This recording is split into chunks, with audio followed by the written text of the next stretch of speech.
The following is a local resident producers program. The program content is the sole responsibility of the producer and does not necessarily reflect the views or policies of CATV2, Oshkosh Community Access Television, the City of Oshkosh, the Oshkosh Cable Television Advisory Commission, or Time Warner Cable.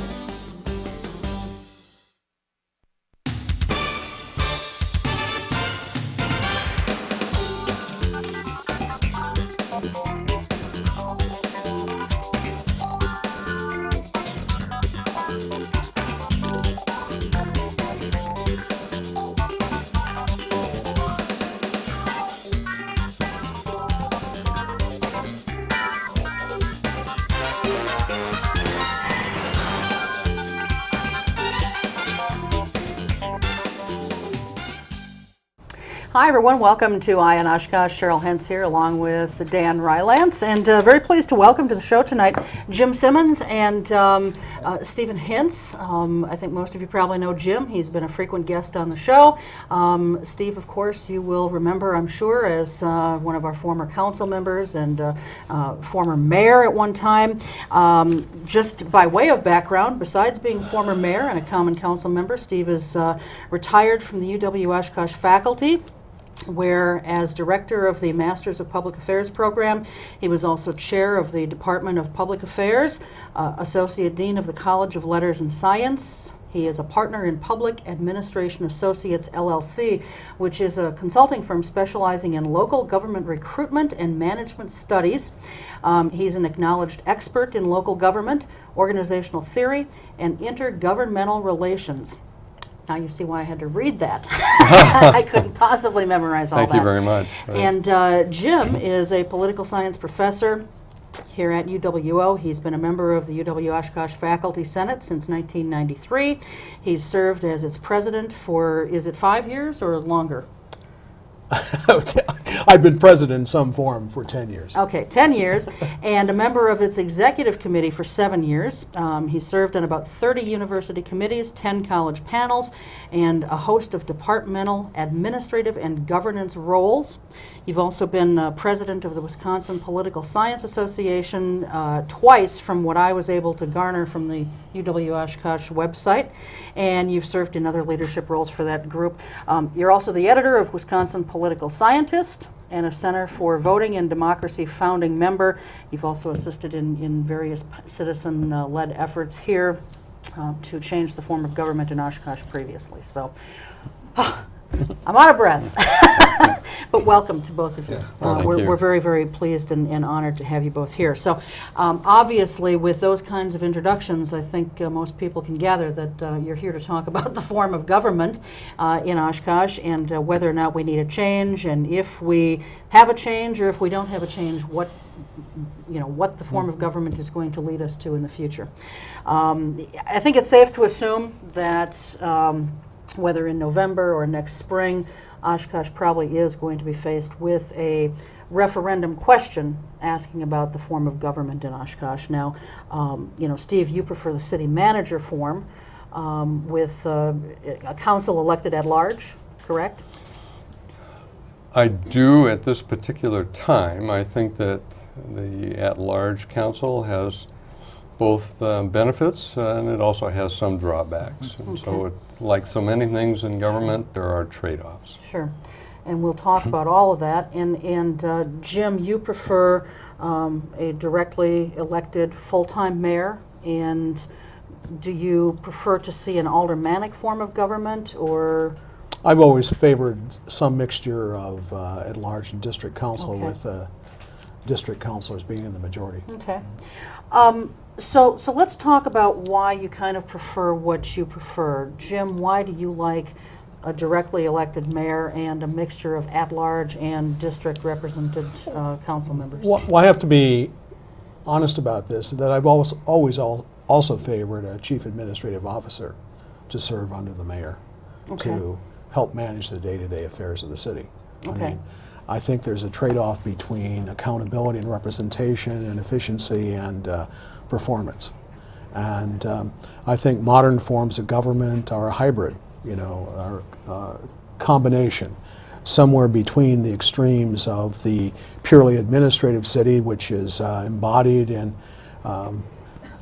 Statute 64, 1919 statute, and also embodied in the political form, which of 62. 62 is more flexible and has been modified more frequently. And so I do favor reorganizing under 62, and I think that for a variety of reasons that would potentially improve the city in a variety of ways. Okay. Are there drawbacks to it? Well, of course, and I think I mentioned in the newspaper, it is often the case that the personality of the people who serve on the council, serve in administration, or serve as the chief executive can be more important than the structure itself. And I think that's true at the university, what kind of chancellor you have, who the provost is, who the president is. Everybody is often more concerned about that, and should be, than the structure itself. In fact, one of the problems that we've had, or there have been 8 referendums now to go back to the mayoral form, is that most frequently you imagine the person you'd least likely to be mayor and then suggest that that's the likely outcome if the change is made. Okay. And then, of course, on the other side, those people who favor the mayoral form will talk about past city managers, as I'm willing to do tonight, if Steve wants, and talk about the flaws in those individuals and the progress or lack of it under their tenure. Okay. Steve, what are the drawbacks to the current form of government that we have right now? Current form of government that we have. First, let me say, I think that Jim and I agree on a lot of the basic principles of local government. First, that there needs to be a responsive political system. Secondly, that there needs to be good professional management in terms of the day-to-day direction of the city. And a third one I would put in, that I'm not sure we would get total agreement on, but I think you need to have continuity. We find that if you are constantly changing, you run some risk there. So I guess I'm pleased that we have had some continuity there. I think that people should recognize that Oshkosh is a pretty well-run city. They're not going to agree with everything. But from my 6 years on the council, and also from an opportunity to travel around the state observing how other local governments work, I would say that in general it is a pretty well-run city. If I had any real criticism of the form of government in Oshkosh right now, it's simply that the collective nature of the council sometimes gives the city a little bit more of a gray tone to it, rather than sort of hard-hitting. This is the direction in which we are going. I recall a discussion with the editorial board of the Northwestern, and it was right after an editorial that had said the city doesn't have any goals or any direction, and I was mad. And so I took them down 10 goals, mostly out of our comprehensive plan, but also from the budget and some other places, and said, look, we know pretty precisely the direction in which we're going. And the response was, well, maybe you do, but maybe nobody else does. And I had to really think about that maybe the fact that it's a collective decision by a council sometimes means that the clear direction is not always going to be seen. I would make one other comment, and that is mayors, in that the authority of the mayor does not extend far beyond what that of the other council members is, other than appointment power. There always was a sense that at some point there was a little boundary beyond which you could not go as mayor. It was sort of like at some point the other councilors were going to get the big hook out and kind of pull you back in, and you never knew exactly where it was. And it probably was a good thing that there were some controls there, but sometimes you did have that feeling that you wish that there were simply a better articulation of where we were going. Okay. Well, there's all kinds of forms of government, and we've talked a little about them right here.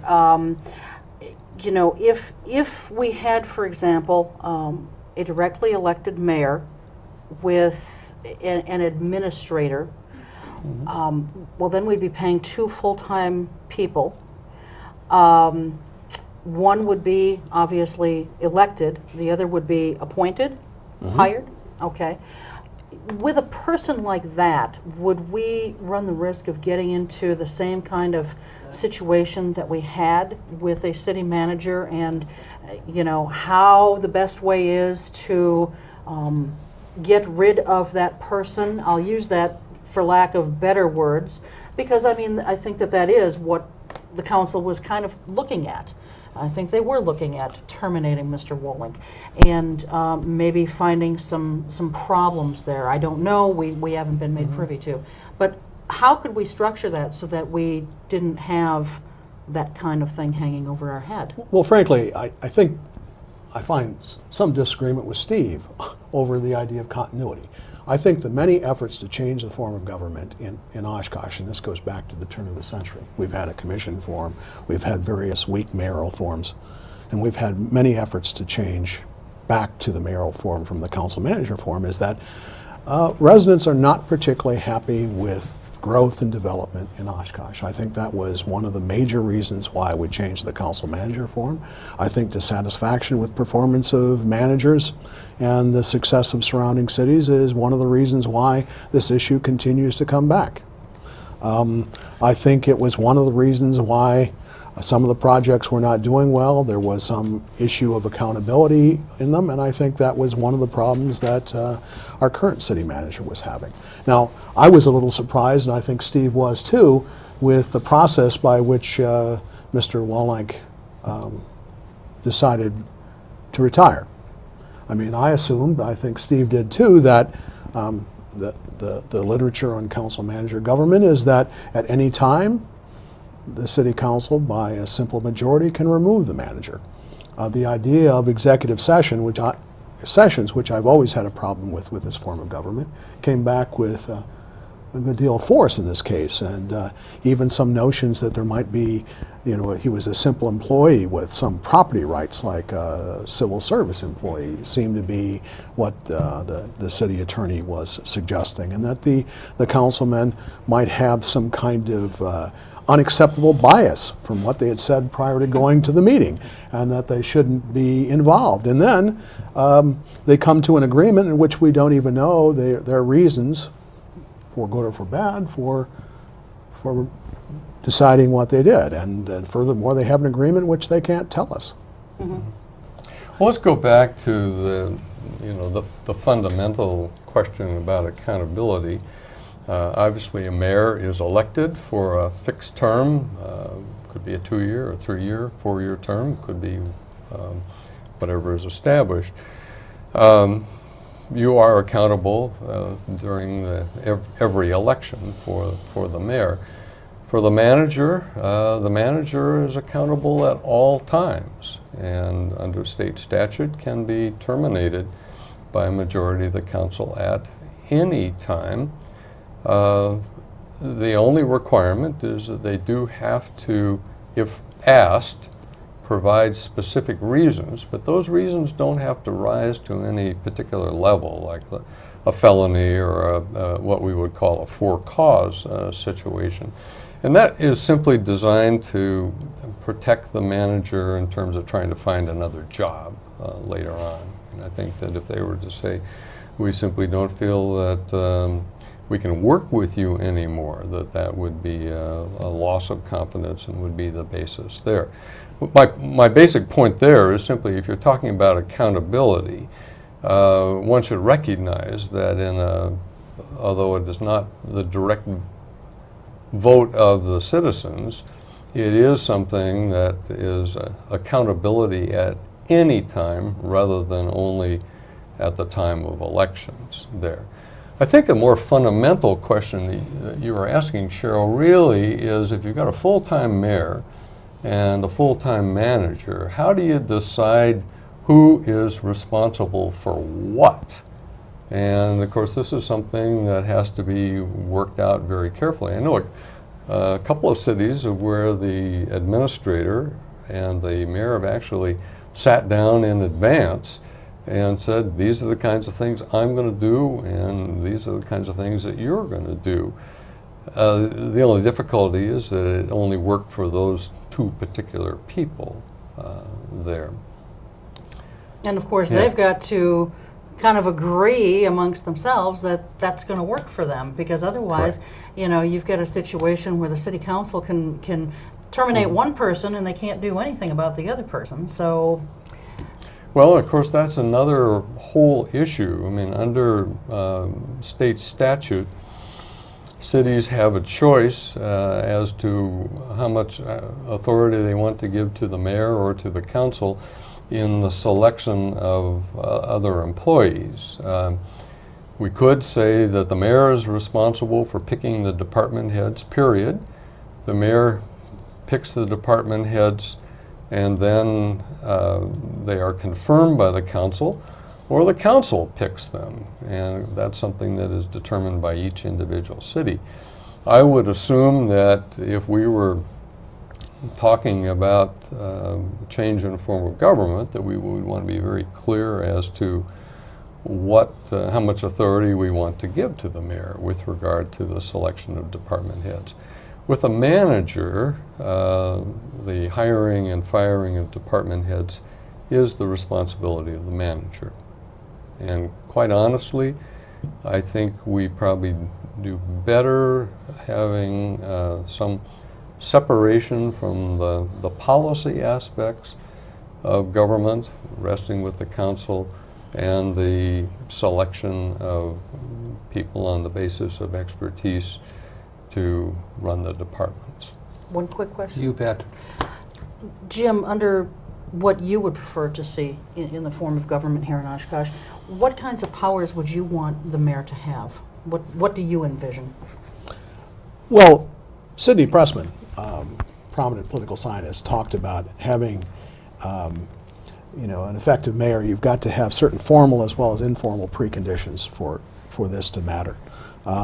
Mayor has to have sufficient financial and staff resources, city jurisdiction over various social program areas, jurisdiction within the government and policy fields, a salary that will enable the mayor to spend his or her full time on the job, ready vehicle for publicity, supportive political groups. Now, a former councilman the other night talked about mayors seen to be smoozing. Frankly, on most college campuses, that's true of our administrators too. And the fact is, that's what they should be doing.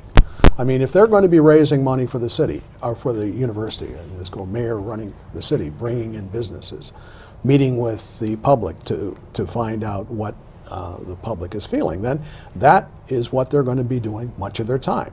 And if that's what they're doing much of their time, then they really need someone in full-time administration. At the university, that's the provost for academic affairs and its various vice chancellors for other day-to-day operations. That's what they're to do. And of course, that means administrative council meetings where they get together and work out just what their relationships are going to be. And with each new person, those relationships have to be worked out again.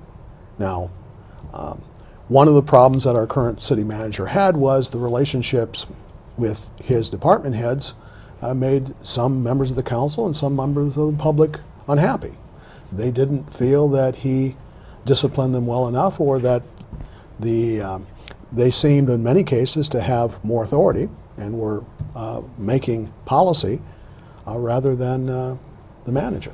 So I think the same kind of problem can exist in the council manager form.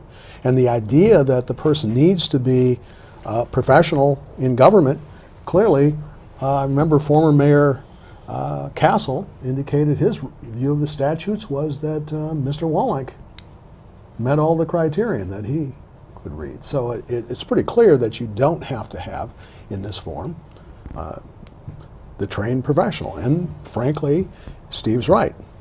For 11 years, without someone who Steve or I would think met those criterion, this trash was picked up.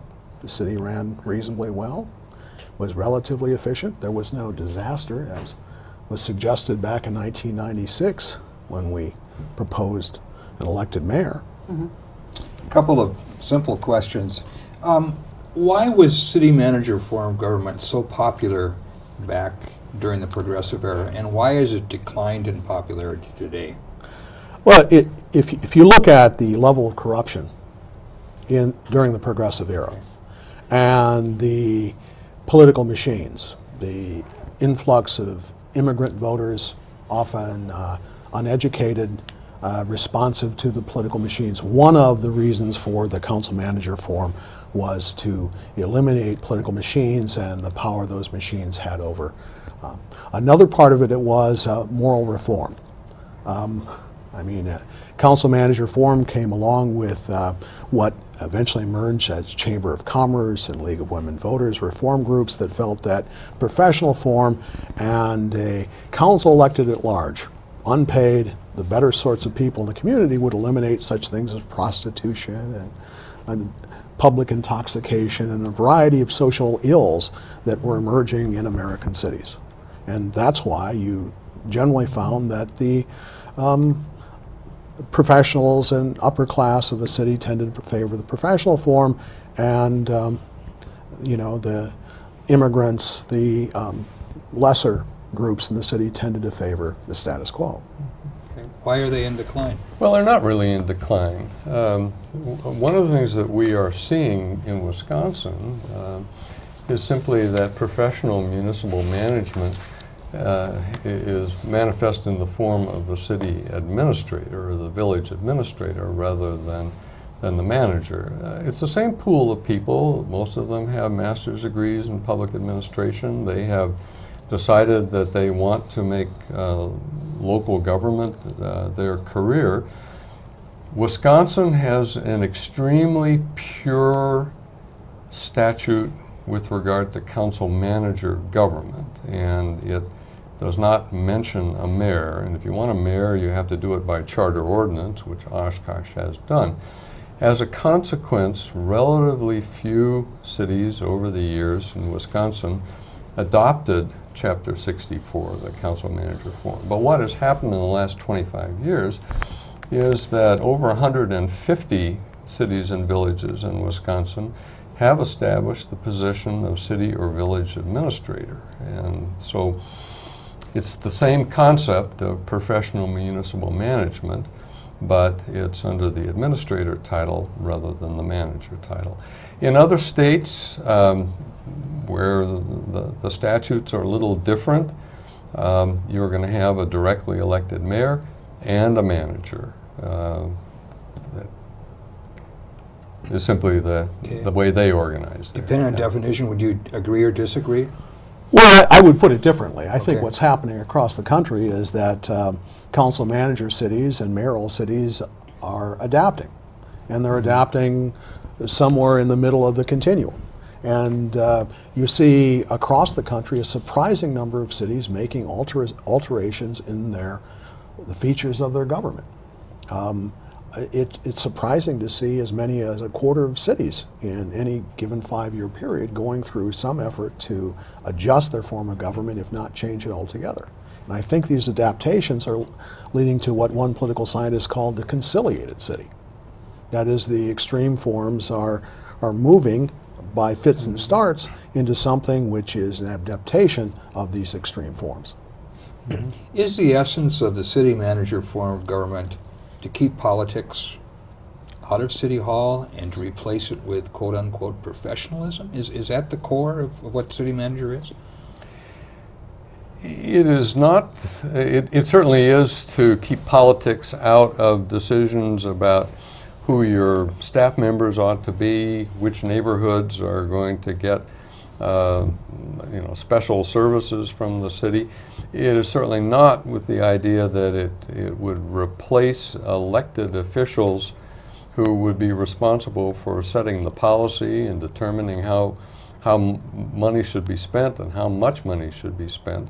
Council manager government recognizes that the direction of the city is in the hands of the city council, They set the policy. They provide the direction to the manager.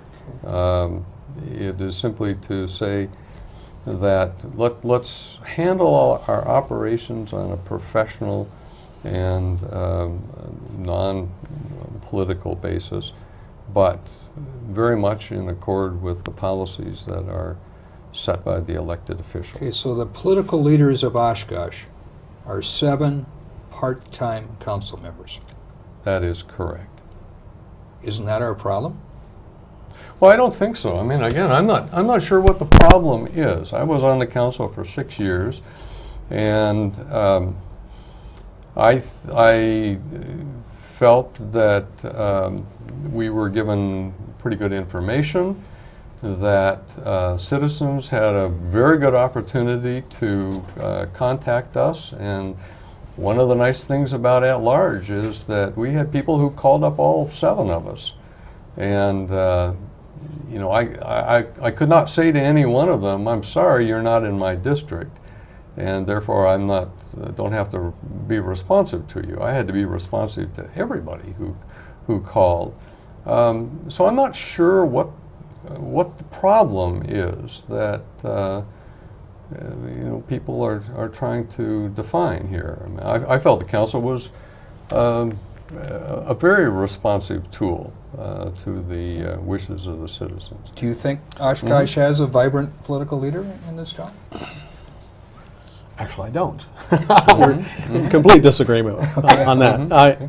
I do think the focus of the council manager forum was a corporate model that focused on unity of power, administrative efficiency, and professional competence. The idea that really politics didn't belong in city, that you know, there was no Democratic or Republican way to fill a pothole, that professionals could resolve city problems outside the realm of politics. But it's pretty clear that city politics in Oshkosh are different than they were in the 1950s. But there's still clear problems, and frankly, and Steve and I disagree with this too, divisions within the city. I think the center of the city, where the students live and where the landlords, I think the west side, the suburban politics is very different from the south side, which is very different from the near east side. And frankly, if you look at what's happening with the school board, there are clear issues of socioeconomics and the students being concerned about whether they'll have to go to north. I mean, in many ways, things have reversed. And I have to tell you, too, I would have liked to have been able to, in a certain sidewalk issue, have been able to call my alderman who had a special interest. Oh, well, why not call all 7 of them? Yeah, but you seem to suggest that there's a greater good by having all of your councilmen elected at large. And something would detract that you'd only, if you were an alderman, you'd only look at one part of your city.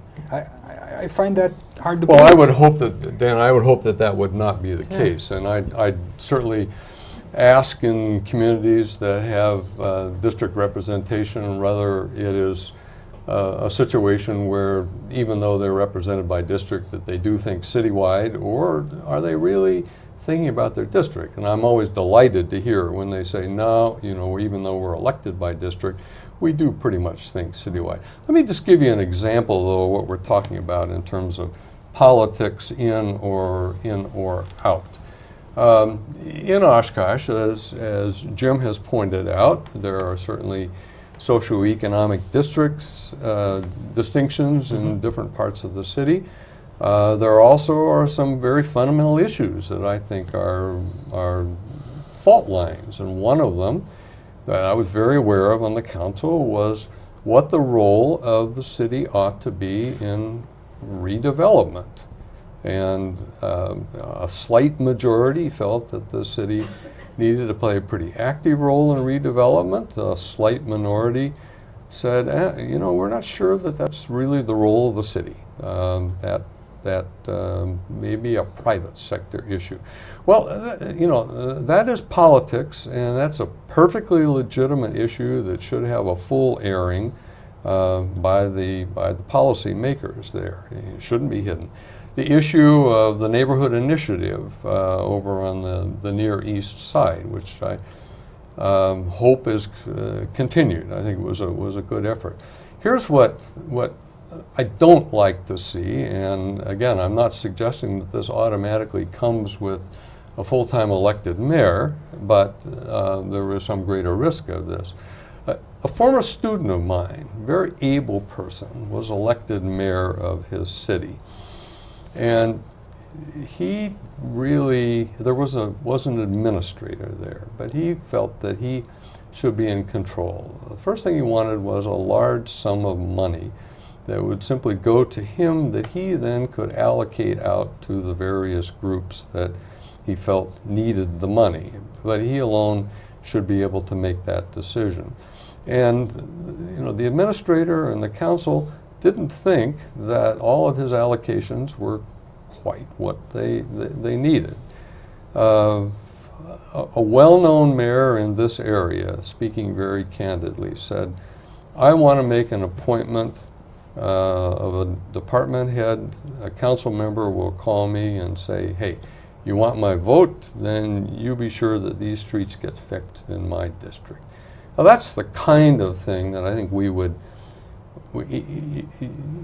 you may not be able to eliminate these things altogether, but I'm saying that to the extent that you can provide some kind of a professional buffer so that services are distributed in a more equitable manner, you've done good things for the organization. Professional and putting sidewalks in front of Simmons House over at River Mill Road, that was a professional decision? No, that was a policy decision. Right? No, Absolutely, and this is something the council, practically every council wrestles with the sidewalk issue, and That was just a poor decision all the way around, I think. But I want to go Right, back yeah. for just a moment to something that you said, Steve, because I'm not sure that I understand how that would work. You said that council people would call the mayor and say, if you want my vote, see that the roads get fixed in my district. How can a mayor, in most of the forms that I think we're all kind of thinking of at this table, certainly the ones I'm familiar with, have any influence in that? Because the mayors that I'm familiar with, in the truly strong mayors, they don't vote on no, they put issues. the budget together. Okay, but it comes down to the council members who can remove things or put things in. There are all sorts of trade-offs that can occur here's here. the, yeah. here's But the that point can that I would happen make. in this form of government Not too. in the same way. What I want to see ahead. is that the vision for the city being established every 4 years in election for the mayor, where that mayor persuades at least a majority of the public that his vision for the city is what it ought to be. And if we're talking about continuity, the typical mayor serves at least 2 terms, average of 10 years. City managers, for various reasons, average about 5 to 6 years. So there's less continuity in the council manager form. And it's also possible for managers to become in ambitious projects, develop their resume, use that to move on, and for those projects to fail once they're gone. Well, let's back up. Every place has got its own culture. We've had 2 managers in 31 years in Oshkosh, so are we defying the averages? Maybe, but the other. I think that there are other things to consider here. I'll come back to it. Well, we've had Yeah. 6 managers in 50 years. I mean, the first 4 lasted 3 to 5 years. So, and in fact, if you want to look at professionalism and credentials, you could argue that the first 4 were closer to the norm of professionalism than the last 2 who survived the longest. And I have to tell you, I think it's Bill Freeh's political abilities that allowed him to survive 2 decades as much as Yeah, I think that every community has its own political culture that you need to take into account. And I think if we were to go to a stronger mayor And again, I think we probably want to talk about what authority we would want to give the mayor. One of the things that you need to ask yourself is, what is the likely response going to be? Jim has talked about this wonderful world where every 4 years we pick out the person who we're all going to support. The reality in Oshkosh is that in any election, we're going to have 51% of the people supporting one candidate and 49% supporting the other candidate. You're going to be solidly in favor of mayor-council government as long as your person is picked. But as soon as the other side gets picked, you're not going to be nearly as excited about it. I've watched this around the state. Again, if we were a city that were a little more flexible, I suppose, in our preferences, it might be a different situation. But it's always going to be a really close vote here. Why are we so different here, do you think, Steve? Because we, last week's show, we talked with Stu Rickman and Alex Hummel from the Northwestern, and we kind of touched on this a little bit. You know, we're all kind of at a loss to understand why so many people have a problem with changing the form of government in this community, or at least have in the past. There's a lot of fear out there, and you said it yourself, 51%, 49%, and we saw that in the last election for a weak mayor. We Correct. saw it on the school board, very diametrically opposed viewpoints, and yet, you know, they're very close in the number of votes that they get. Why is that? What is unique about Oshkosh in that respect? Well, we probably have more in common with most cities than we have as unique features, but I do think that we have to go back in our history. I think that there's an amazing amount of continuity in terms of preferences with regard to government. I think that Jim, I know, has done some studies on Oshkosh in the early years with the change from commission to to mayor and then ultimately to manager. I mean, you had socioeconomic groups and even geographic groups that voted in patterns. And while I think that probably has modified over the years, there's still, I think, are deep-seated cultural patterns that are reflected here. When Wisconsin cities abandon the council manager form, they don't go back. I mean, and one of the things that's pretty clear about council manager cities is that nearly all of them have consistent efforts every few years to change the form. Another point about the council manager form, and one of the things that affects our policy locally, is the low levels of participation. One thing that political science has shown is that there are certain characteristics of low turnout. And one of them is that elections aren't all that important. Why aren't the elections all that important? First, they're nonpartisan. Partisan elections have higher turnout. The elections are staggered. You're not electing everyone at once, so the election isn't all that important. You don't elect the chief executive officer. You're electing someone who, at large now, who is essentially titular, who appoints boards and commissions. And frankly, that kind of election tends to produce the low turnouts that we see in this election. It doesn't produce a lot of enthusiasm. You even saw a bump in turnout when the proposal Steve proposed a number of years ago that lost 2-1, and then just 3 years ago won by a small margin.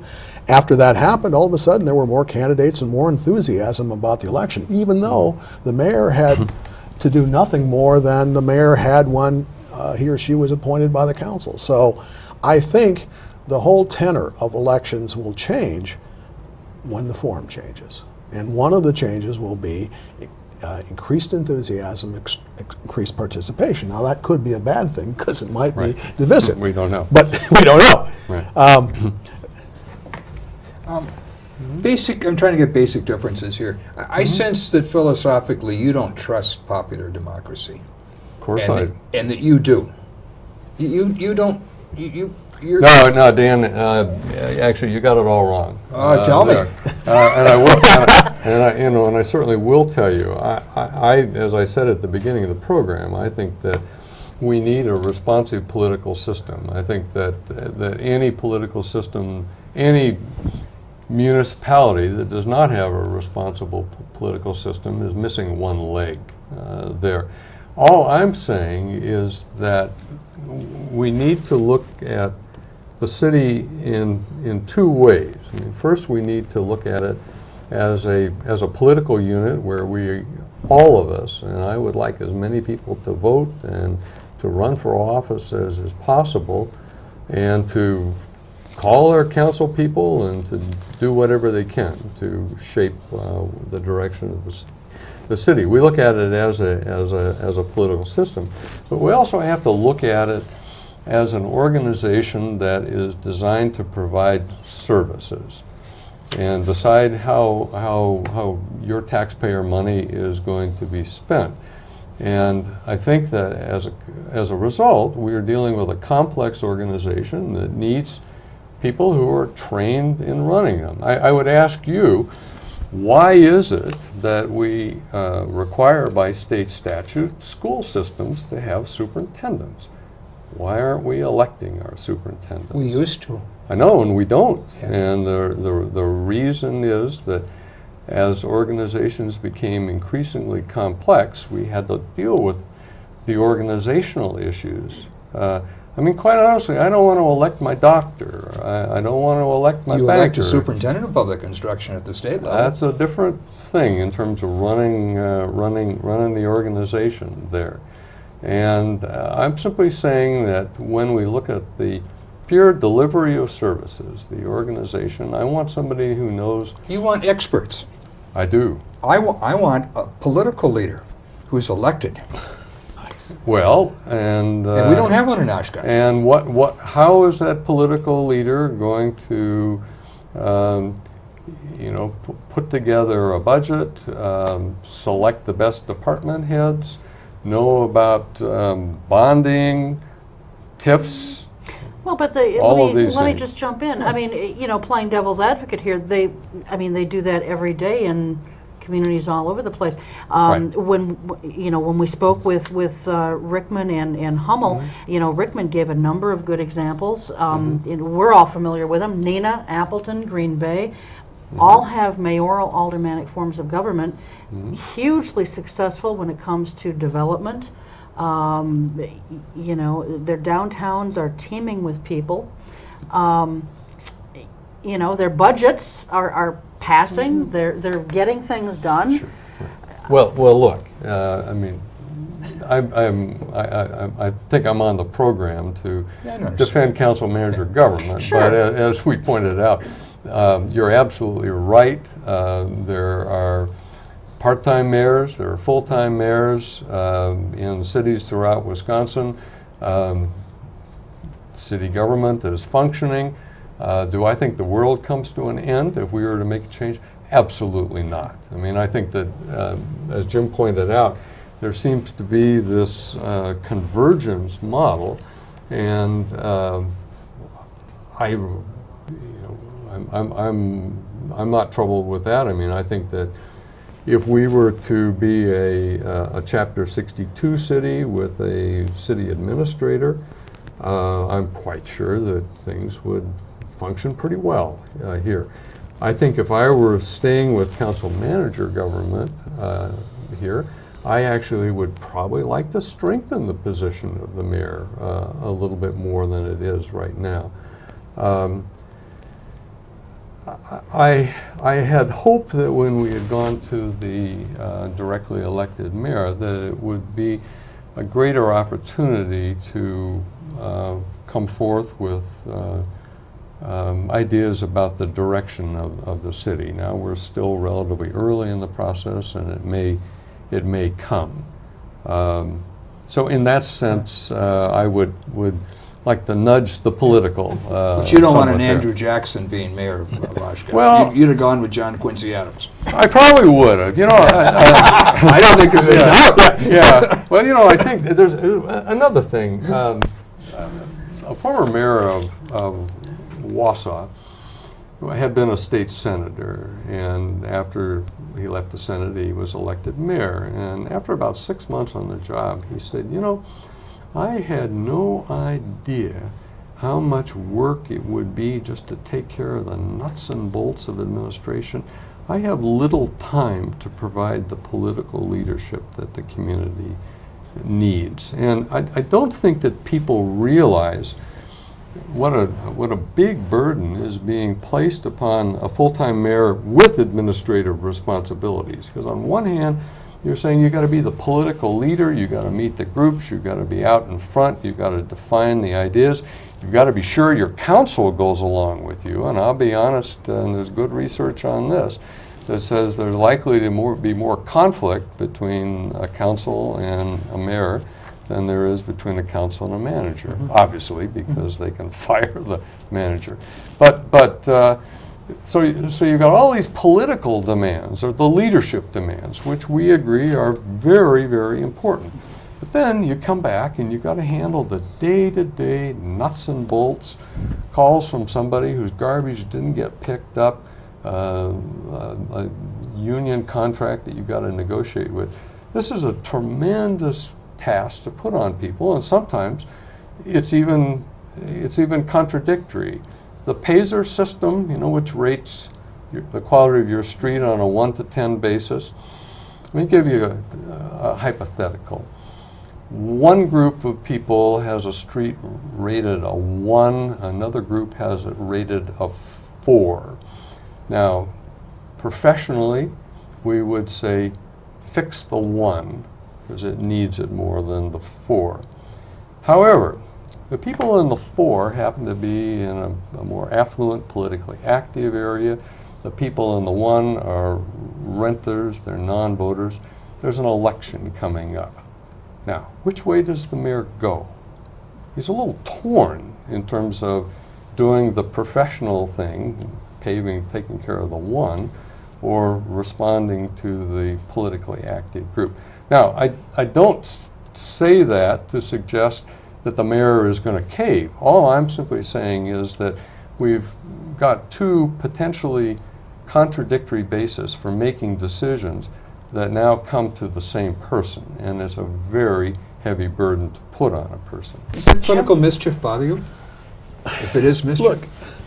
Look, one of my favorite reform mayors, mayor of Detroit in the 19th century, said the voice of the people is the voice of God. I don't want to go anywhere nearly that far, but clearly it seems to me, prominent political scientist Neustadt said that the primary power of the president or any political leader is the power of persuasion.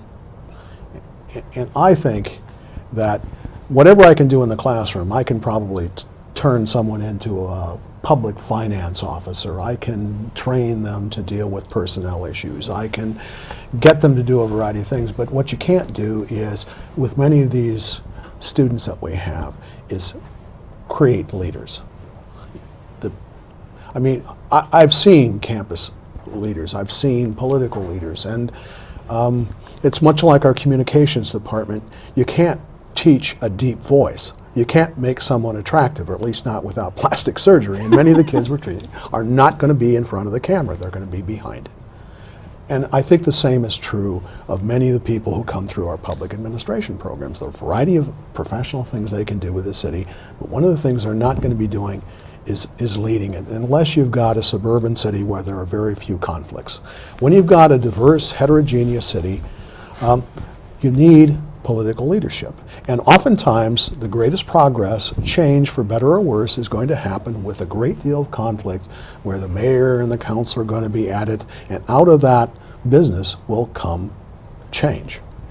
Boy, that sounds nice. Okay, we've got Simmons and Rylance running against each other, and I've been a strong Rylance supporter because you've been misinformed, but go ahead. Well, I just think that he's going to lead the city down the paths that I want. Simmons wins by 52 to 48. Now, what are you going to do to convince me to go along with your platform for 4 years? Well, if my vision in that election, I don't if the like your projects vision. that I voted for propose Rylance. are successful, Mm-hmm. you may go along. And if you're dissatisfied with me after a year, you can recall me at any time.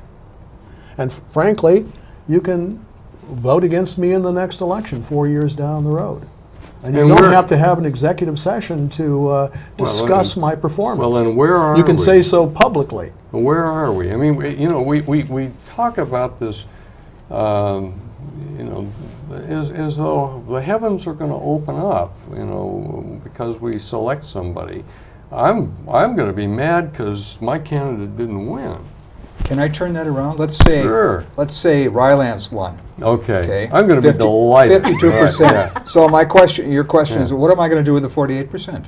I'm going to go over and talk to that 48%. Well, I think that would be a good idea. I'm going to say, we have some differences, but I want to work for some common themes that we can make Oshkosh better. Let's put them on the table. Let's all work together. Dan, speaking of the heavens opening up, every time a city manager is replaced or retires, there's this feeling that there's someone out there. The talent is always in some far-off city, in some far-off place, and that person will come in and resolve Oshkosh's problems because they'll have professionalism and the status that people living in our community simply lack. Yeah, no, I'm not claiming that. I'm not talking about the city manager coming in and solving all the problems. I think this is, very much a collective enterprise. All I'm saying is that we've got a complex organization that requires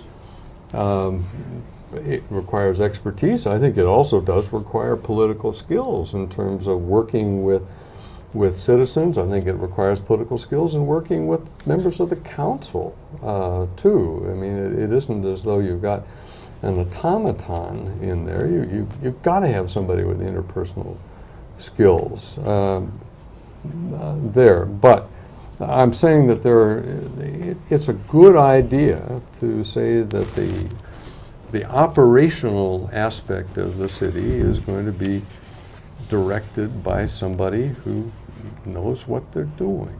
That's all I'm really saying there. That's right? a good thing to talk about, interim directors and things. Well, I just want, I want to throw something out here.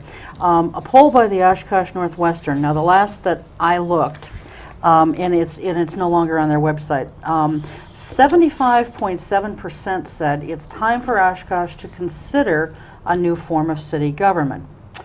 Now, I ran a similar poll. I still am. I've seen other polls out there, and the polls on my sites and the polls on some of these other sites are saying something a little different. They're wanting to maintain a city manager form of government. Now, that could be because we've got different people, visiting these sites. It could be in the way the question was worded. It could be the choices that they were given.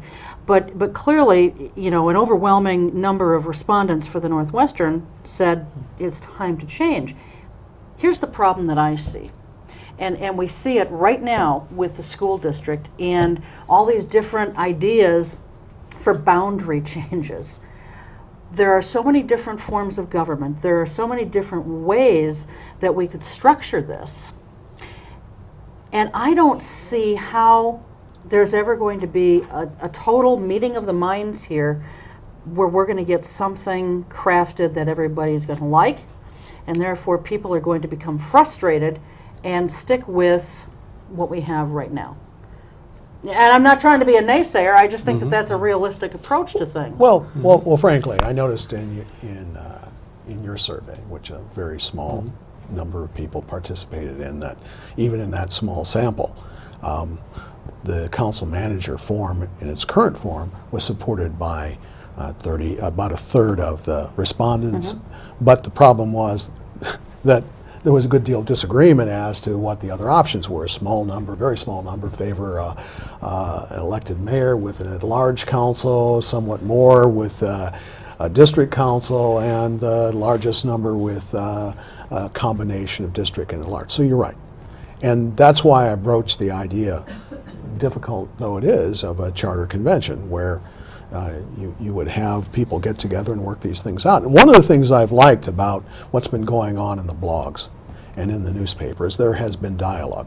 Some of that dialogue has been nasty and counterproductive because you've got people who can't be civil with one another and discuss issues. They seem to insist upon personal attacks, but I think even that has been productive in the sense that people are actually thinking about what we ought to be doing. And it's not just thinking about who should be the interim manager, although that's extremely significant. But it's also, are there changes we can make in our government itself that would make a significant difference in the right direction? So with only a couple minutes left, and we want to touch on interim manager, so this charter convention then would allow people the opportunity to really craft some kind of an ideal situation to put onto a ballot. Sure. Okay. Interim manager. Last week, we asked Stu Rickman about ideas for interim director. He closed out the idea, didn't think anyone from the current staff, any department heads, but he threw out 3 names. Now, Cheryl's going to name the first 2, and then I'm going to name the third one. Who are the 3 names he nominated? Well, or suggested? The first one was Jane Vandehei, Right. our former county executive. The second one was former city manager Bill Free, who he said has apparently expressed interest to certain parties and said that if the city approached him and asked him, he would be interested. That's just according to Sure. Stu. And the third one was? Was you? Are you Well, interested at all in being interim? I'm flattered. I have not received the phone call yet, Oh. and I think it's probably unlikely that Okay. I will. If you got a phone call, would you consider it? I think it's unlikely that I'll get the phone call. But if you did, Yeah. because you might. You never know, Steve. You believe in this system so much. You have so much experience in it. I was thinking about running for mayor instead. But we haven't. When we change the system. But we're not. Okay. That's. I'm not going to. That's. That, Right. yeah. Go ahead. Do you think it's more likely that they will find someone in the community, or since you're involved in recruitment, are there people out in the bullpen that could come in and take this job on a temporary basis, or would want to? Well, I think first there probably are some people in the community who would be appropriate for an interim period. I think it in part depends upon how long that interim period is. Is it 6 months? Is it a year? Is it 18 months? I think that would have some impact. There certainly are people who are professionally prepared outside of the community, took early retirement, might think about doing it. Although there are some disadvantages with that too. Okay. Well, I can't believe it. We're out of time. I wish we had another hour because this is a heady topic. But thank you both very much Thank for you being very here. much. Thank you. And Thank you. I suspect Yeah. that as this unfolds, Yeah. we'll have you guys back. So, Dan, thank you. Thanks to Thank the you, crew, Cheryl. and as always, thanks to all of you at home. We'll see you next time. Until then, take good care. Keep your eye on us. We've got our eye on Oshkosh.